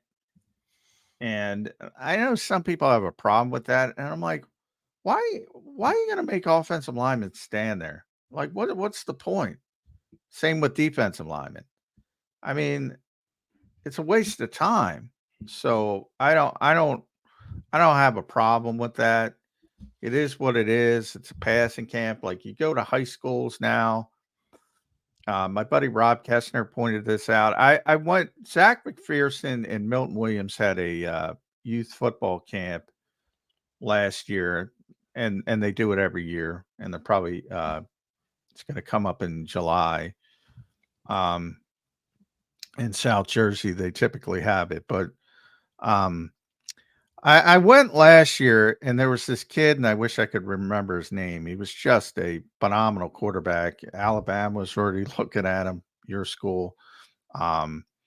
And I'll try to look it up in the break because I want to give him some credit. But I was amazed at how advanced he was. He's a sophomore at the time in high school. And I was amazed at how advanced he was throwing the football. And that's all they do, these high school kids. All they do is they have these passing camps. So it's the quarterbacks are really advanced. The wide receivers are really advanced. The cornerbacks are really advanced. And the offensive and defensive, they don't even play. Yeah, well, you can't blame them, right? I mean, for these kids have big aspirations in the sport, whether they make it or not. But I mean, college is all passing. The NFL is moving to more. No, but my only point is with off-season football, you can't get a feel for offensive or defensive linemen because they're not playing football. They're just 7-on-7 passing camps. That's what they're doing. So it's about sharpening from the offensive perspective. It's about sharpening Um, obviously the passing game, and from a defensive perspective, it's about sharpening the coverage. It's not about the offensive or defensive front players. John, I want to ask about linebacker. I know they don't have a lot of people, obviously, and we've talked about it a bunch this offseason, but are we like shooing in Jeremiah Trotter too soon? I mean, yesterday there was no Nakobe Dean in participating. They had Devin White and Zach Bond, and then the second pair was Oren Burks and Ben Van Sumeren, and the third pair was Jeremiah Trotter Jr. and Brandon Smith. Like, I don't know how many linebackers they're going to keep on this team, but that's 5 in front of them right there if you count Nakobe Dean. Yeah, I mean, he's going to make the team. It's no surprise. He's a rookie day 3 pick. So, yeah, so I know the name is bringing these like unrealistic expectations, but I do think like people are maybe putting the cart before the horse here. Yeah, maybe. And Samaj Beals is the guy from Roman Catholic, is the kid. So we want to give him credit. He's already got Roman Catholic. Now different, recruiting's a lot different. So they always offer early, but he's already got offers from Alabama, Penn State, USC, Temple, Rutgers, Pitt, Boston College, among others. And I was amazed at how advanced he was. But Roll Tide, Samaj, pick Alabama. Yeah. Well, I don't know if he's going to be last because he's not a 5-star recruit. So Alabama will probably bow out at some point. But the fact that they had interest even is pretty impressive. Yep. But anyway, I digress. As far as Trot, Oren's a veteran. Ben was here. So that's what they do. I mean, Quinyon Mitchell, you're not worried about Quinyon Mitchell. They didn't start him in the first team. They didn't start Cooper DeJean, and you're not worried about him, nor should you. They don't do that. They're never going to do that. That's just Nick's philosophy. So in the case of Jeremiah Trotter Jr., Devin White and Zach Bond are the starters without Nakobe Dean, and then they're going to default to the guy who's been here, Ben Van Sumeren, and the veteran, Oren Burks. But he'll quickly move up, and he'll probably get second team reps by the time training camp is here. And people fall flat on their face at linebacker because we talked about a potential opportunity. Trevor Keegan. We talked about these third round. Now, when Nias is not healthy, Trevor Keegan didn't even get a rep at right guard. At least when I was watching. They started him at left guard, his college position on the third we might team. be overthinking the whole thing. He might be the backup left guard. Done. Well, no, if you're a backup, you got to have versatility. He's going to ultimately get some reps at right guard. But what I'm saying is he's going to make the team. And right now he's the third team left guard. And he's got to jump over some people, but they're going to make him jump over some people. That's all I'm saying. So who's the second team O-line would be Fred Johnson, Brett Toth, Matt Hennessy. Who else we got on that? Mekhi Becton, obviously. Darian Kennard. Well, Mekhi Becton was on the first team. Because Lane Johnson was out. So I think that tells you what they want to do with him, though. He's probably going to be your swing tackle as we expected. Oh, yeah. Mekhi Becton is going to be the swing tackle. No question about it. And again, not that you want anybody to be hurt, because you certainly don't want Lane Johnson or Jordan Mailata to get hurt. But I think the Eagles are one of the better equipped teams. I think Mekhi Becton is as good as a swing tackle as you're going to get from a talent perspective. And we'll see how Jeff Stoutland can work with him. But yeah, I'd be very comfortable about the depth there. But the second team, I'm just trying to pull it up while I'm talking. It was Fred Johnson at left tackle, Darian Kennard, who's veteran, one of those features guys at left guard. Brett Toth was the center. Matt Hennessy was the right guard, which was kind of meaningful for reasons I mentioned. And then Aneem Dankwa, who's an undrafted rookie, was the right tackle.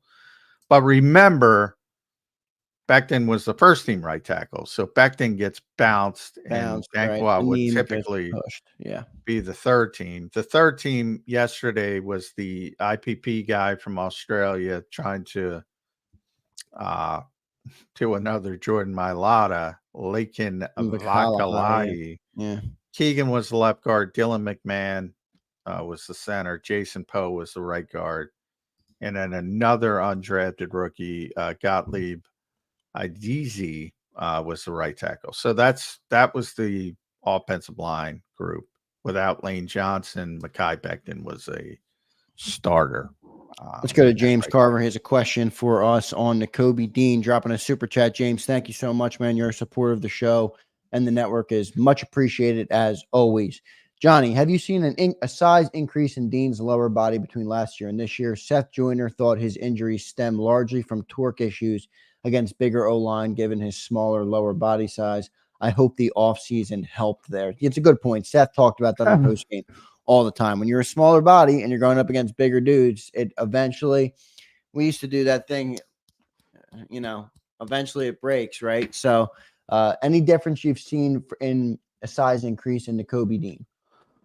No. Nakobe's undersized. He's always going to be undersized for linebacker in the NFL. And remember, he had foot problems, so he wasn't doing a lot of lower body work as he was coming back from the issues. Now he's got this weird, which he's admitted to me, he's got a problem finding comfortable footwear, which I know sounds goofy. Odd, but yeah, we talked about this a little bit before. Yeah, and especially for a 23-year-old, but it is what it is. And the Eagles think they have a handle on it. And as silly as it sounds, maybe that's helpful. But he's never gonna be Jeremiah Trotter Sr. He's under 6 foot. He's listed at 231. I've kind of said since the day I met him, he doesn't look like he's 231. So I think the Eagles give him a little bit of weight. But I don't think that's important. And Seth and I have talked about that a lot. I mean, and I get it. Seth comes from a different era when it was more important to have size. But I mean, that's where the NFL is going with these smaller, quicker linebackers based on coverage. And they have to do, it's a different game. There's guys, so many teams now use big nickels as their nickel packages, and the fact that you have 3 safeties on the field and only 1 linebacker. And that's to get that extra coverage on the field, extra coverage player. And there are guys, when Malcolm Jenkins was here, he would play at times essentially that second linebacker role. And Malcolm was obviously very stout for a safety, but he wasn't stout for a linebacker, and he did it very well. Josh Metellus, I talk about all the time, is one of my favorite players. He essentially plays linebacker when Brian Flores is putting out his nickel packages, and he's a safety by trade who's maybe 215, and he's one of the best defensive players in football last year. So I don't, if you're talking about just old school defending the run, Nakobe's not Dick Butkus. I think he's more of a modern linebacker. And I don't think there's a problem with that. James, thank you again, man. We appreciate it for the super chat. Hope you got your good answer there from Johnny Mac. Just for clarity, John, Fly Parks asked, what injury does Dean have? If you could run through that one more time, just what he's dealing with. I know a lot of people think it's a new injury. It is not a new injury. It's something he's been dealing with. John, can you please explain what that is? Yeah, he had a Lisfranc injury in his foot. He had 2 injuries. He had 2 foot injuries, which and is they were scary separate to me, ones last year. But the current one is the more serious one.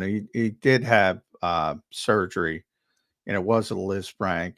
And he was on, the rollabout for a long time, which is why it's very difficult to work the lower body when you're on a rollabout.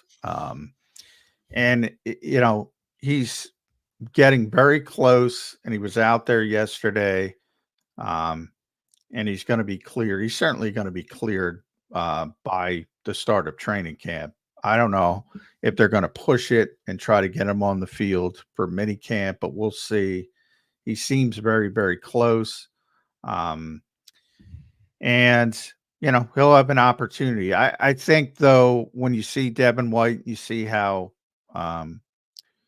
enamored Vic Fangio may be with Zach Vaughn. He's going to need to get out on the field and prove himself, though, maybe more than we thought. Because I think most people, me included,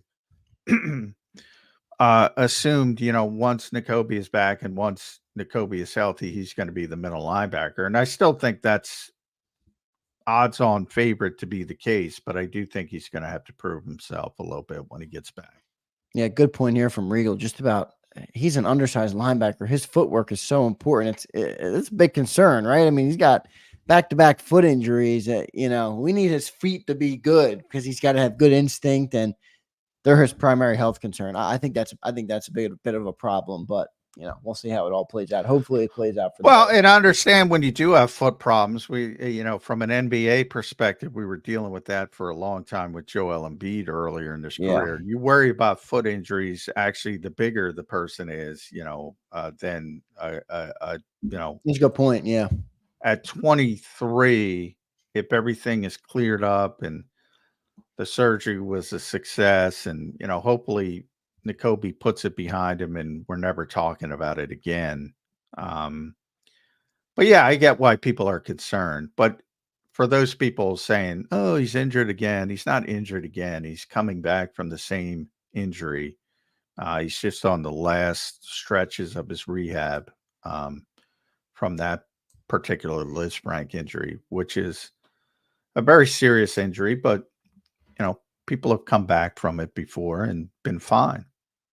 Yeah, I mean, I got to think he's itching to get back. I know he's injured, so we can't rush it, but we're just about at the put up or shut up time for Nakobe Dean. If he doesn't contribute it to the team this year, I don't know how much longer they're going to keep him. They might move on from him after the year if he's not a contributor. So, well, yeah, I mean, he's only played. This is year 3 now, right? Coming into year 3. He barely played as a rookie because TJ and Kaiser White were, which I'm fine with. But last year was his first opportunity. Obviously, didn't go well from an injury standpoint.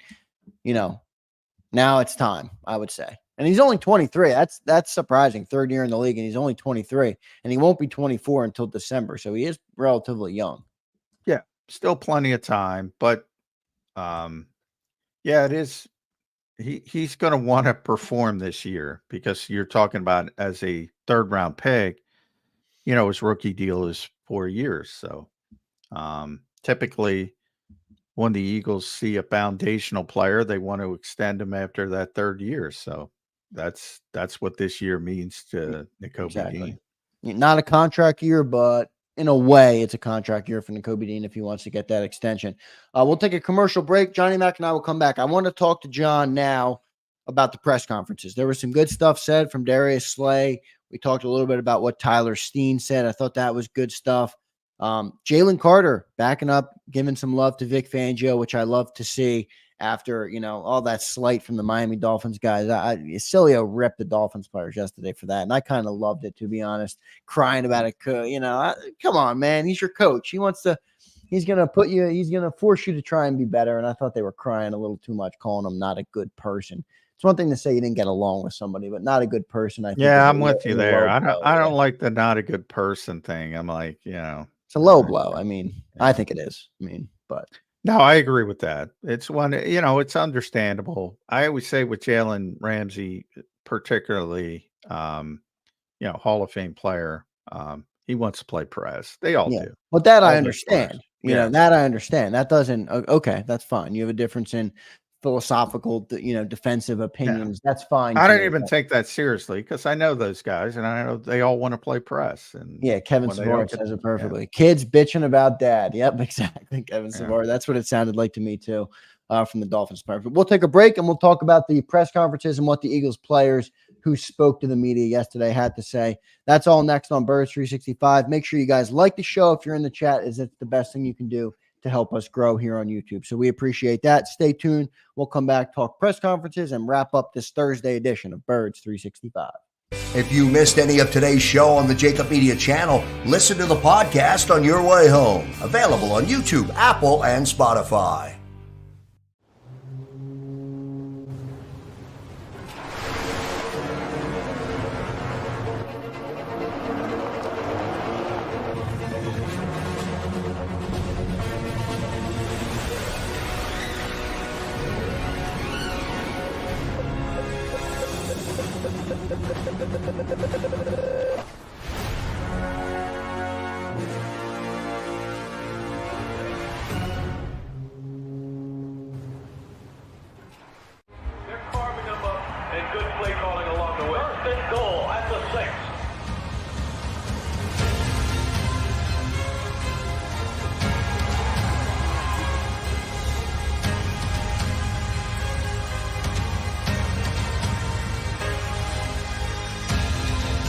Field of life, First Trust Bank is there for you.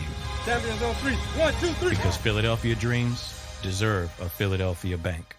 Heading down the shore. Have a ball once more. Here, imaginations run wild and time stands still. Because here, you can find the best of the Jersey Shore, all on one 5-mile island. So leave the old you behind and get lost in the woods. Wild, wild, wildwood day. Plan your stay in the Wildwoods today.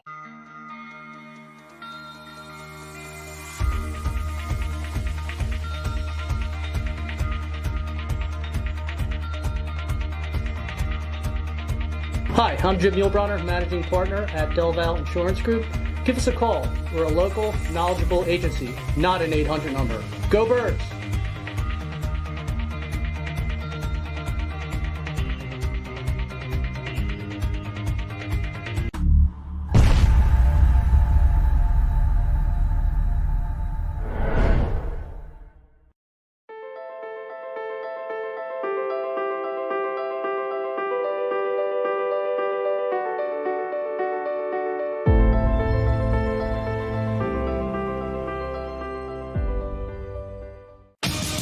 The greatest fans on earth. It's a bold statement, but would you expect anything less from Philadelphia?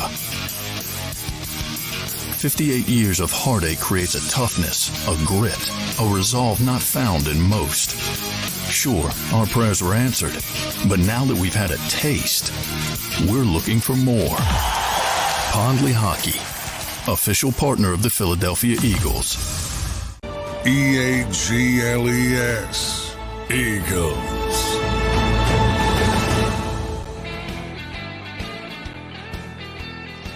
Welcome back in, everybody, to Thursday's edition of Birds 365 following the OTA. Johnny Mack will get it right to you here. We only have about 15 minutes left. Anything stand out to you at the press conferences yesterday? Oh, press conferences. I got to run down. Well, first of all, I hope, I talk about it all the time about guys like Slay and AJ Brown. OTA work gives it an example too. These guys don't need to be out there, but they're out there. Yeah, they're out there. They're talking. I mean, that I love to see that. I really do. I know it's voluntary, but I just think that's a good thing. I mean, when you have guys that are AJ Brown just got paid $30 million plus a year, and he's showing up for voluntary work in May when he could be anywhere. I like that. I'm a fan of that. And when Slay talks about helping younger guys, that's not normal in the NFL. And there's this weird disconnect with Slay because of his personality. He's very big personality. And sometimes that comes across poorly to some people, which, I don't have a problem with his personality. He's a very entertaining guy, but he's just, and it comes, and he talks about it all the time. When he was a young player in Detroit, he had a bunch of veterans that took him under his wing, and He just learned that way, and he thinks it's his job to make sure the next generation is ready. And that's in an industry where they draft players to take your job. Yeah. In a lot of ways, most times, that's not the way veteran guys handle things. And I he think it's also is, a credit to the Eagles culture too. I mean, remember Jason Kelsey was like jumping with joy when they drafted his replacement. Like it's well, cool to see. yeah, Kelsey's a little bit different. He I knew actually, he knew he was gonna have the deference to leave when he wanted, but still, I do think it's a cool yeah. thing to see. And you do see a lot of it with these Eagles older guys. Brandon Graham, even Fletcher Cox kind of embraced it. Now Slay is the next one to embrace it. I think it's a great thing. Yeah, well, he's always embraced, and that's one of those things. I don't know. Again, I think it's because of the personality, but uh, he's always been this way. I talked about it since he's gotten here. He was the one when they signed Devin Allen, and Devin was still doing track, and he was the guy who organized the and he didn't even know him. He just got here and he was running at the Penn relays, and he got a bunch of teammates to go down to support Devin Allen. Um, he's a leader. He's a team captain. And, we talked a lot about helping the younger guys yesterday because they have Quinyon Mitchell and Cooper DeJean, and that they are very lucky to come into a situation where they have a veteran cornerback who's played like Darius Slay has played, 6-time Pro Bowler. At his height, was one of the best cover corners in the NFL. It's one of the best off-ball cover corners now. Very savvy. I see it at practice. I've talked about that. He will bait quarterbacks to throw the football.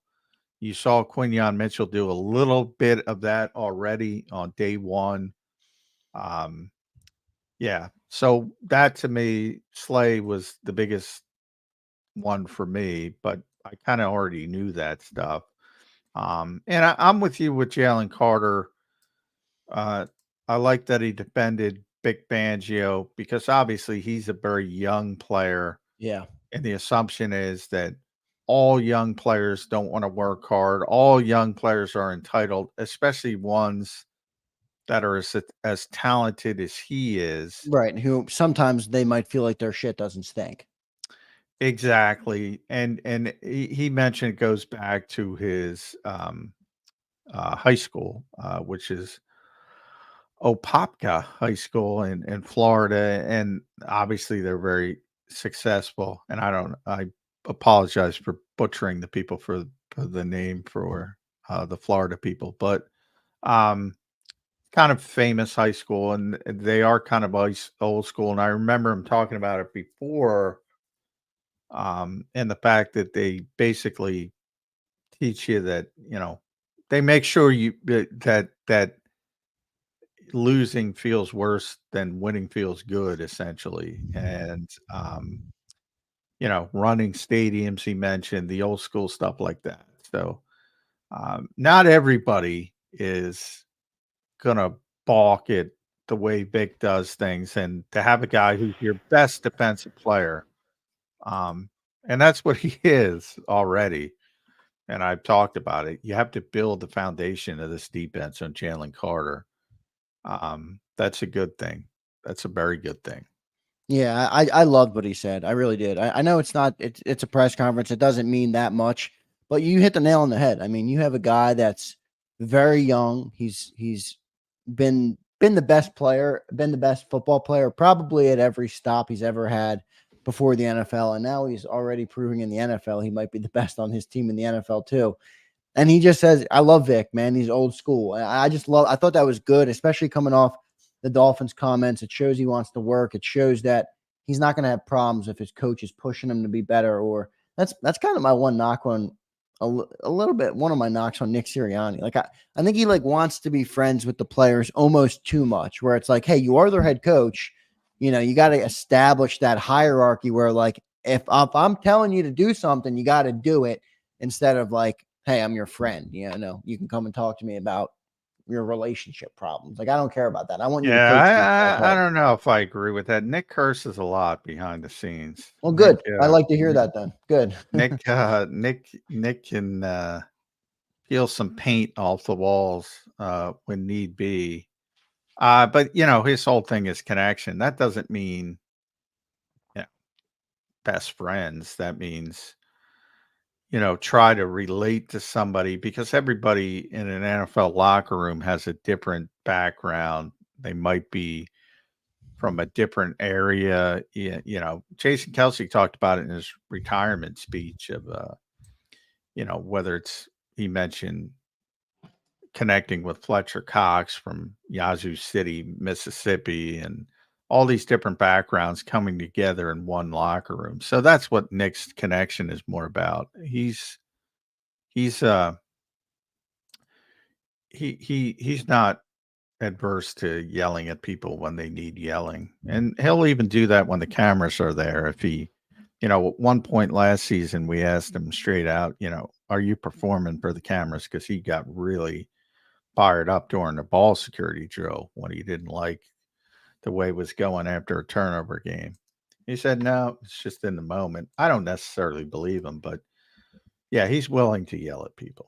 Yeah, well, good. I like to hear that. I want these coaches to coach these guys hard, because, I mean, you look across this roster, there's a lot of talent here. So how best to get the talent out of these players, that's for the coaches to decide. But I have an opinion on how I would do it. And, it would be to coach them hard and push them to be the best version of themselves, to push them to, try and continue to get better, even if they might not want to hear it sometimes. And I think that's a good thing. Anything else, Johnny Mac, from the pressers that stuck out to you? I don't know who else spoke. I wasn't able to catch them all. I was producing silly. It was Jalen. It was Saquon. It was. Saquon had that one comment about the offensive huddle, which was pretty cool. Yeah, I mean, well, that's what everybody says. That's why there's so much excitement about the Eagles offense, and the fact that you roll out there with A.J. Brown, Devontae Smith, Dallas Goedert, and Saquon Barkley. That's pretty good you talked about the talent perspective. Now, I'm not as enamored, to be honest, with the depth of this team. And I focused in on that, I think, more over the past week, because in OTAs, a lot of guys aren't there. And you see the world, if they're not there, what it could be. Yeah. And it comes in. Now, you can't legislate injuries. I say that all the time. I'm not going back on that. There's nothing you can do if adversity hits and certain players are injured. You're not going to be able to replace them. Yeah, well, yeah. But you certainly don't want it. You're right, though. Yeah. And there's some, like Mekhi Becton I talked about. I think that's tremendous depth at swing tackle. Tremendous depth to get a player like that with that kind of potential. But there's other positions that we talked about, most notably wide receiver and linebacker, that don't look great right now. And even running back, I don't think, after Saquon and Kenny Gainwell, it's very thin at running back, offensive line, interior. It's probably not the deepest thing. You're crossing your fingers that essentially this year's Justin Evans, Matt Hennessy will stay healthy, and that might be a pipe dream. Defensive front isn't as deep as it typically is for the Philadelphia Eagles. Safety. Yeah, I would like a Calais Campbell. I think he would be a good fit on that line to bolster some depth and give some veteran presence. I don't think they're done adding. I think they will. I don't think Howie will go into the season with. Well, that's what happens. It happens all over the NFL when you start to get a real close look at the younger players, and you say to yourself, "Oh, this guy's kind of becomes not more ready." evident where you need to add versus just looking at it on a sheet of paper, right? Yeah. And that will happen not just in Philadelphia, but in many other cities. Well, they'll probably go, maybe it's a draft pick, or maybe it's somebody, and they say, it's not going to be ready. We better bring in, some of these guys. I've mentioned Corey Davis. That's an interesting name to me. But there's a bunch of those guys, and we see it every year. Yeah, we'll say we're at the end of the show here. Got 3 minutes left to play on Birds 365. My biggest takeaway from what I heard from you today is Devin White. I'm excited. I know it's just pads or it's just shorts, and it's not that big of a deal. But no, I'm serious. I am happy to hear that he looks like he still has some of that athleticism, like he ran with Saquon Barkley. Like I said, I'm not putting that much stock into it, but I've been pretty low on Devin White in your camp. If he can somehow find it and return to, I'm not going to say return to his best form, but return to some version of a competent NFL linebacker, that could be a big win for this team. I mean, we talk about how low they are at linebacker. That would be a big win for this team if Devin White can step up. Yeah. I mean, yeah, if he can turn into what he was expected to be, that's maybe not even that though. I mean, I just need you to be a competent version, better than you were in Tampa Bay, what got you benched, you know? Yeah, well, I mean, if he doesn't, they're in deep, you know what? I mean, unless you think They're Zach banking on Vaughn, it, right? Nakobe Dean, or Jeremiah Trotter can get up to speed very quickly, and even it's going to be interesting to see. You know, as I said, he was essentially the green dot. There's no real green dot because you're not communicating, but he was the leader of the defense. He was calling the huddle as the middle linebacker for the entire practice as the first team, you know, with the first team defense. Does Nakobe Dean move to the weak side? You know, does Zach Vaughn win that job?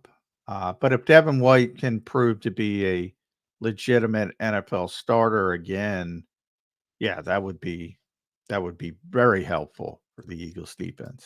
Yeah, best case scenario. And the other good takeaway I had was that we don't know yet if they can play in an NFL game, but it seems that Quinyon Mitchell and Cooper DeJean, the Eagles' top 2 picks in this year's draft, at least pass the eye test from an athletic standpoint and an ability to play the game at a high level. You know, when you're out on the field with NFL guys, I think that's a win as well. Obviously, we'll see how they play in game and in season, but I think that's a win as well from the OTA. Yeah, there's going to be hiccups, but as long as you're willing to get through the growing pains, I think those guys are going to be on the field early for the Eagles defense. And, you know, I don't think James Bradbury is going to be here, unfortunately, from my standpoint, because I'm a big James Bradbury fan. But I think the writing is on the wall.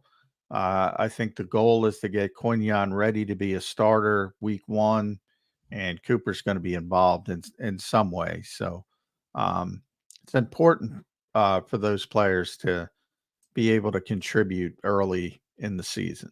Yeah, and it'll help their development too. And I agree with Mike Fitter here. Seems like they are students. I would agree. Seems like they're students of the game. Seems like they want to improve. They want to learn from the people who are better than them and above them, which I love. So that's a good thing.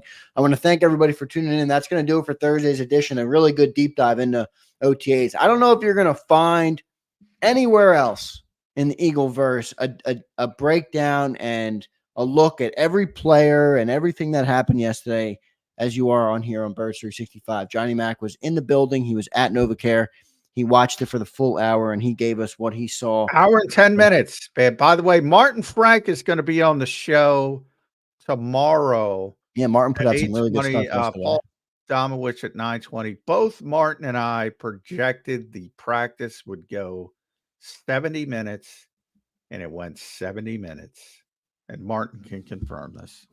So there you go. A little hat tip from Johnny Mac. A little credit for Johnny Mac and Martin Frank for calling out how long the practice would be. So I want to thank everybody for joining in today. Mike, James, Slager, Joe, Paul Mancini. We do appreciate all you guys. Dolahan Monster, Brandon the Great. Anybody I missed in the chat, Regal Eagle, who's always here every day. So we appreciate all of you guys. Make sure you hit the like button on your way out. And we'll be back for Friday's edition of Birds 365 tomorrow. Catch you guys on the flip. Johnny Mac, thanks, man, for a good show and a good breakdown of the OTAs. The fans are loving it. We appreciate you, and we'll catch you tomorrow, right, man? Yep, on-field action. Doesn't get better than that. Yep, much better than nothing else to talk about. So we love a little bit of on-field action in May. We love it. We'll catch you guys tomorrow on Friday's edition of Birds 365.